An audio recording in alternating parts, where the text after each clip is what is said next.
4, 3, 2, 1, action. Babalita ko lang pala sa'yo. Natapos ko na yung course ko.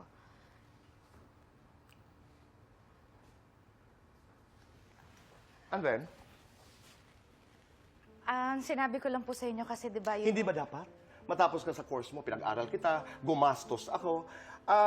What do you expect me to say? Congratulations, bravo. Eh, ang mahal-mahal ng pag-aaral mo. Wala lang naman po sinabi ko lang naman po baka sakali pong Di ba, matuwa. why are you wasting my time? Di ba dapat? Dapat natapos ka talaga. Do I expect you to come to me and say, hindi ako tapos? Paano pa bang dapat kong gawin para Wala. mapasaya kita? Wala. Just stay away from me. Ginagawa ko ang trabaho ko bilang ama. So, do yours as a daughter. Sige ho. Kung yan ho yung gusto ninyo. Pero gusto ko lang ho paalam sa inyo na What's mahal your problem?